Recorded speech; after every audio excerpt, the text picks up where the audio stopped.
kana touya kuno vane iyoyo vasimudze kuno isi tifambe neiri pasi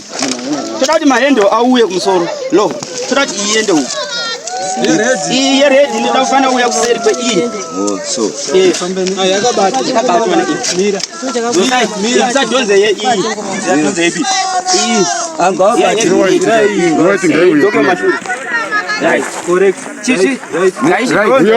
kana kuuya apa umwe munhu tati ifambe tiwane kubata mahendo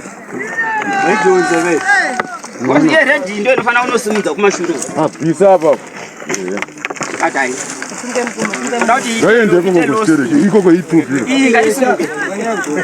iyo right ngaifambe iyo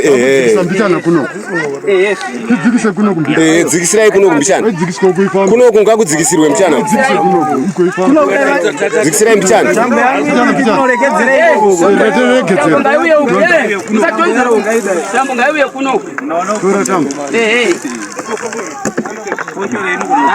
kuno kungakuye manpower vamwe vanobata mahendo manpower. Hey guys,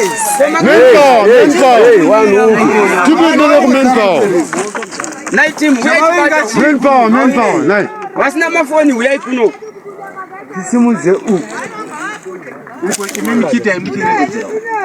kuti mupe chanzuko kwete kudzira mbichana chambonoregedzera patinenge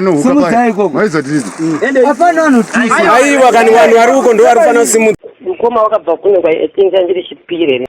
wakabva kwarisati vachienda kutunza kurekeredza vana vavo tangiri chipiri musi wakavhurwa zvikoro mukoma ndobva vaperekedza vana vavo kunovasiya kutunza guru kunove kwana mbuya vavo nevazukuru vavo kunove kumisha kwemukadzi wavo mukuru wachona wangasiya naye right. Mukoma ndobva vanosiya vana zvechokwadi tobva vakurisa kuenda kunzi kutsindi kune mukadzi wanga wagara naye iko zvinezvi right. Mukoma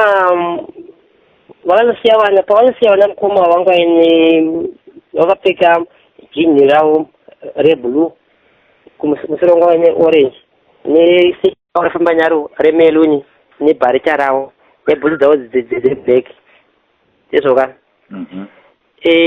zvitinanguza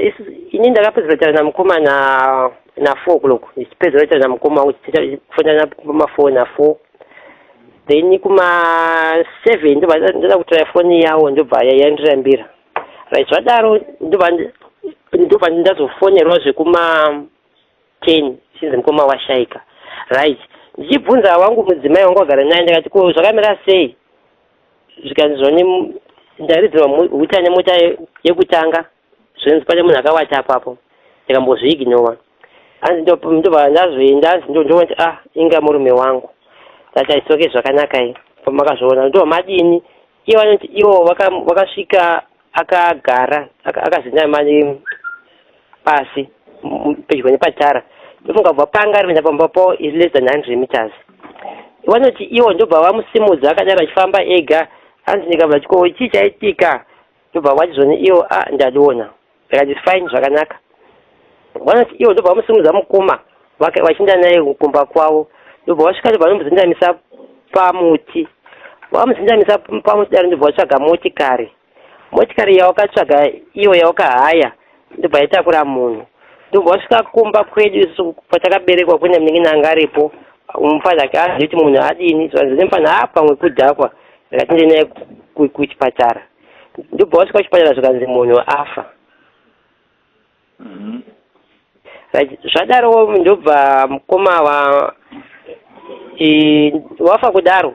ini ndobva ndaziva mangwana achona vamwe veukama ndobva vazouya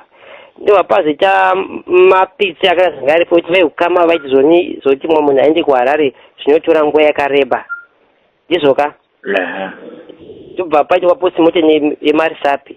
asi chinhu chakandishamisa chakaitwa papostmortem yemarisapi dhokita wedu wemarisapi akazvoni iye arifa kuti munhu acha suicide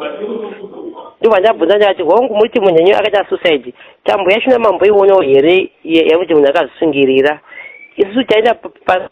painzi pakanikwa munhu uyu hapana kana nemuti tambo hapatorina right. Zvadaro dhokita kwakuya dhokita ndobva tombobvunzawo mupurisa kuti andinaye maybe atingataridze mazita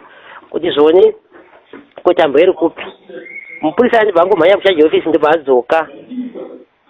ndibva anzi atosaina hapana kutora nguva yakareba kuti zvinzi munhu adizva it's fine kamati munhu akasungirira vamwewo kamani batamu ngatimuige nyaya yekuti zvoni zvoita ndigwara zvinotora mazuva asi vana amai nyakubereka mwana vanga vasingagutsikani nazvo isusu vanenge navake nadzo dzake vana veberekwa mutimbo mumwe chete tanga tisingagutsikani nazvo muzi wechitatu vanhu vokama ndivataungana ndivataenda kumakuwa ndivatamufukunyura mukomana ndivatamusiya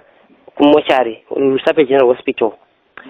zvadaro chitatu chaichi yamukomana ndobva tamusiya ari kumochari kuti arwa nechando sezvo ake anga ari munhu anga ine 2 weeks ari pasi asi anga asina